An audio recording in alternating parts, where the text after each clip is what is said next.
Hashtag Nganong Char-Char Rata Kutob. Uyab na nimo? That question nga lisod tubagon. No label, but we held hands in public. We even exchanged kisses and say I love you to each other. And yes, I was okay nga ingon ana ang atong setup. You are that kind of man nga down to earth. The most humble person I've met. A well-grown son. A man with ambition. You always tell me about your dreams and how you will make your parents proud. Proud kaayo ko nimo, and I was so lucky that I've met someone like you. Masuya man gani ko nimo tungod sa imong pagka-positive. And here I am. Don't know what to do with my life, and I don't know what I like to do. Ang importante sa pagkakaroon kay ang makagraduate, then I don't know what's next for me. And there you were. Ang sige og pa-remind nako to be strong. Sa times nga lamin na I surrender, naa ka to remind me why I started. Yes, I am weak, but despite of it, you were still there para maminaw sa akong kadramahan o kaoihan sa life. The happiness nga imong gihatag sa akoa, bisan sa short na time, I will never forget it. From sa imong pagsingig sungog nako, pagbara sa jokes, sa pagsabot sa akong katupakon, and love and care nga imong ipakita sa akoa, I'll treasure it. And time came where we have to answer those questions. Unsa man jud ta? Unsa ko para nimo? Unsay label nato? Can we be just friends? When I heard that from you, wa ko kasabot sa akong gibati. I cannot move or even look at you. I just looked from afar, then cried. Why? Because you are still not ready.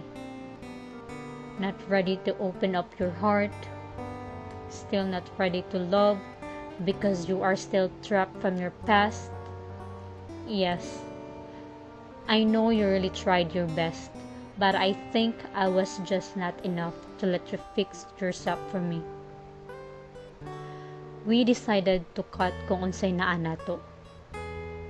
We have to stop because nahadlo ka, what if mapasakitan ra ko nimo? What if mobalik ang sa una? What if? What if? And all your what ifs. Pwede man na to i-try, diba? Without thinking those what ifs, and let's face the what ifs. But I cannot force you. I still believed that we can fix and survive things bisag na akay mga what ifs.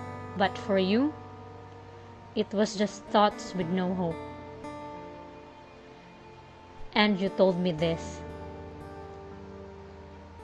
You can find someone better than me. Kanang deserving para sa imuha. And when that time comes and makita di ka with that someone, I'll just smile and be happy for you. I thought to myself, Dili po pwede nga ikaw na lang? Pwede ikaw lang? Hope makita pud ka sa babae nga deserving para nimo. Soon, if ready na ang akong heart, if makita na nako siya, I'll be into her na. And I thought to myself again, pwede ba ako na lang? If ready na ka, Pwede ako lang gihapon? I cannot forget that night nga we cried a lot tungod sa atong decision. I cannot blame you. You were just being honest. Your eyes were telling truths, and I can feel it. And I realized all those time I was picking unhealed wounds. And time came where we had to say goodbye. You wiped my tears, and I wiped yours. Time to separate ways and never see each other again, not until these wounds heal. And for the last time, your lips touch mine. So here's the answer to the question. Uyam to nimo? No, we're just friends.